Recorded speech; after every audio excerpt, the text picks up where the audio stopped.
নমস্কার, আপনারা শুনছেন প্রণমামী জগৎ জননী থেকে, যার নাম আমাদের নিঃশ্বাসে প্রশ্বাসে, আমাদের শরীরের রন্ধ্রে রন্ধ্রে বললেও খুব একটা ভুল হবে না।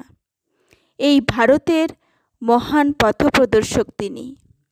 যুব সমাজকে যিনি গভীরভাবে প্রভাবিত করে চলেছেন, তিনি স্বামীজি, অর্থাৎ আমাদের সকলের প্রিয় স্বামী বিবেকানন্দ।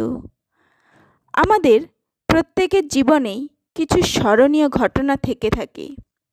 আজ শোনাব এমনই স্বামী বিবেকানন্দের জীবনের কিছু স্মরণীয় ঘটনা। আসুন শুনে নেওয়া যাক। প্রণমামী জগৎজননীতে নতুন হয়ে থাকলে সাবস্ক্রাইব করে পাশে থাকুন।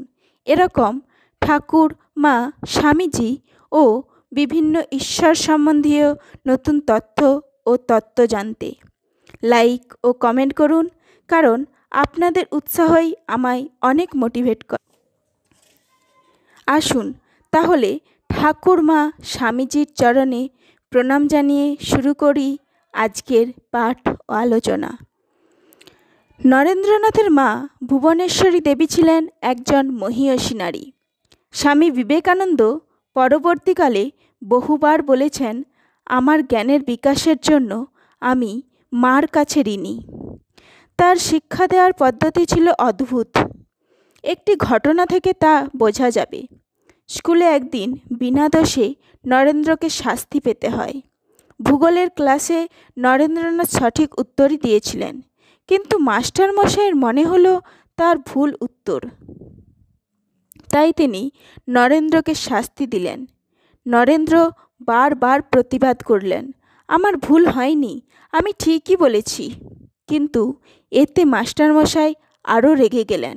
বেত দিয়ে নির্দয়ভাবে নরেন্দ্রকে মারতে লাগলেন। বাড়ি ফিরে গিয়ে নরেন্দ্রনাথ কাঁদতে কাঁদতে সব কথা মাকে বললেন। মা তাকে সান্ত্বনা দিয়ে বললেন, বাছা, তোমার যদি ভুল না হয়ে থাকে তবে এতে কে এসে যায়? ফল যাই হোক না কেন, সর্বদা যা সত্য বলে মনে করবে তাই করে যাবে। মায়ের এই উপদেশের পরিপূর্ণ রূপ নরেন্দ্রনাথ দেখেছিলেন গুরু শ্রী রামকৃষ্ণের মধ্যে। রামকৃষ্ণ বলতেন, আচরণেও দেখাতেন, সত্যই কলির তপস্যা। মা এবং গুরুদেব উভয়ের মধ্যে যে সত্যনিষ্ঠার আদর্শ দেখেছিলেন, তা স্বীয় জীবনের প্রতিটি পদক্ষেপে রূপায়িত করেছিলেন স্বামী বিবেকানন্দ।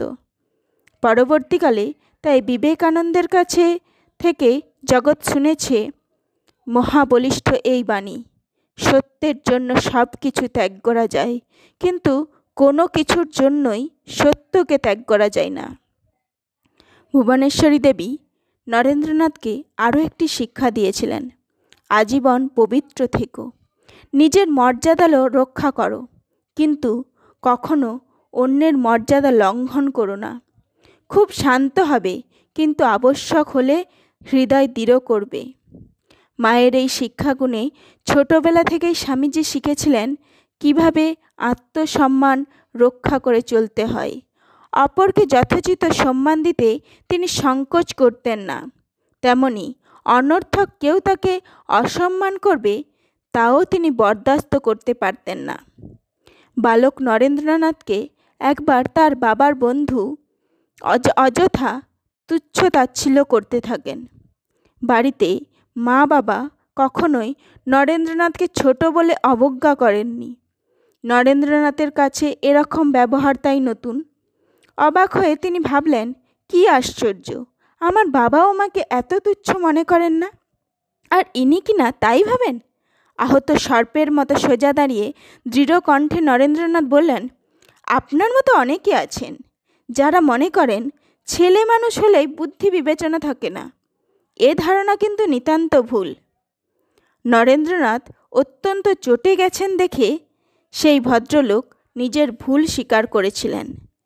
কঠোপনিষদের বালক নচিকেতার মধ্যেও এই রকম আত্মশ্রদ্ধা দেখা যায়। নচিকেতা বলেছিলেন, অনেকের মধ্যে আমি প্রথম কিংবা মধ্যম, কিন্তু অধম আমি কখনোই নই। নচিকেতা চরিত্র এই জন্যই স্বামী বিবেকানন্দের এত প্রিয় ছিল।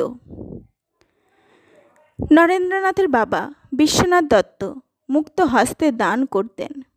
তার মধ্যম পুত্র মহেন্দ্রনাথ দত্ত লিখেছেন, গরিব দুঃখীকে দান করা যেন তাহার একটা ব্যামোর মতো।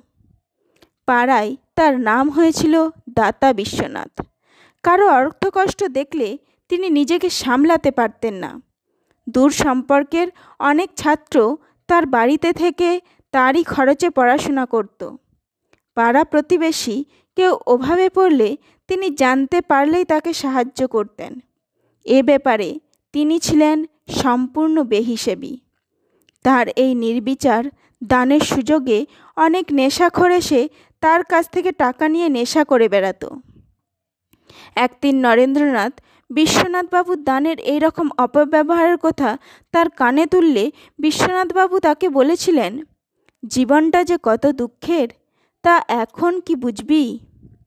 যখন বুঝতে পারবি তখন এ দুঃখের হাত থেকে ক্ষণিক নিস্তার লাভের জন্য যারা নেশা ভাঙ করে তাদের পর্যন্ত দয়ার চোখে দেখবি। বাবার এই উপদেশের পূর্ণতর রূপ নরেন্দ্রনাথ দেখেছিলেন শ্রীরামকৃষ্ণের জীবন ও বাণীর মধ্যে। দয়ার দৃষ্টি শ্রদ্ধার দৃষ্টিতে পরিণত হলো। কারণ শ্রীরামকৃষ্ণ তাকে শিখিয়েছিলেন দয়াও ছোট কথা। মানুষ ঈশ্বরের জীবন্ত রূপ। ঈশ্বরকে কি আমরা দয়া করবার কথা ভাবি? ঈশ্বরের সেবা করে পূজা করে আমরা ধন্য হই, তাই দয়া নয়, শিবজ্ঞানে জীব সেবা। মানুষকে ভগবান ভেবে সেবা। কোনো মানুষই ঘৃণ্য নয়। যে পাপী সেও আসলে ভগবান। চোররূপী নারায়ণ, লুচ্চারূপী নারায়ণ। পরবর্তীকালে স্বামী বিবেকানন্দ তাই জগতের প্রতিটি মানুষকে শ্রদ্ধার চোখে দেখেছেন। যে অধঃপতিত তাকেও বলতেন God the wicked, God the sinner. দুর্জন পাপী সকলেই ভগবান। আর বলতেন, যদি একজনের মনে এ সংসার নরককুণ্ডের মধ্যে একদিনও একটু আনন্দ শান্তি দেওয়া যায়, সেটুকুই সত্য। এই তো আজন্ম ভুগে দেখছি। নরেন্দ্র খুব সুন্দর গল্প করতে পারতেন। তার কথা এবং ব্যক্তিত্বের এমন আকর্ষণ ছিল যে তিনি গল্প আরম্ভ করলে সবাই সব কাজ ভুলে তার কথাই শুনত। স্কুলের ক্লাসের ফাঁকে একদিন তিনি গল্প করছেন। গল্প এত জমে গেছে যে শিক্ষক এসে পড়াতে শুরু করলেও সকলে পড়ার দিকে মন না দিয়ে তার কথাই শুনছে। কিছুক্ষণ পর শিক্ষক ফিস ফিস শব্দ শুনে ব্যাপারটা বুঝতে পারলেন। বিরক্ত হয়ে তিনি এক এক করে সবাইকে পরীক্ষা করলেন তিনি যা পড়াচ্ছিলেন তারা তা শুনেছে কিনা।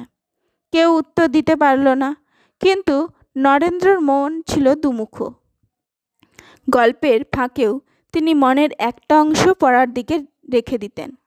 তাই শিক্ষক যখন নরেন্দ্রনাথকে পড়া জিজ্ঞাসা করলেন, নরেন্দ্র নির্ভুল উত্তর দিলেন। শিক্ষক তখন জিজ্ঞেস করলেন, কে এতক্ষণ কথা বলছিল? সকলে নরেন্দ্রকে দেখিয়ে দিল। শিক্ষকের তা বিশ্বাস হলো না। তিনি নরেন্দ্র ছাড়া আর সবাইকে দাঁড়িয়ে থাকতে বললেন। সকলের সঙ্গে নরেন্দ্র উঠে দাঁড়ালেন। শিক্ষক বললেন, তোমাকে দাঁড়াতে হবে না। নরেন্দ্র বললেন, না, আমাকেও দাঁড়াতে হবে, কারণ আমিই তো কথা বলছিলাম। তিনি দাঁড়িয়ে রইলেন। আবারও স্বামীজির চরণে প্রণাম জানিয়ে শেষ করছি আজকের পাঠ ও আলোচনা। জয় বীর সন্ন্যাসী স্বামী বিবেকানন্দের জয়। পরবর্তী পাঠ ও আলোচনা নিয়ে খুব তাড়াতাড়ি উপস্থিত হব আপনাদের সাথে। ততক্ষণ সকলে ভালো থাকুন, সুস্থ থাকুন এবং শুনতে থাকুন প্রণমামি জগৎজননী। ধন্যবাদ।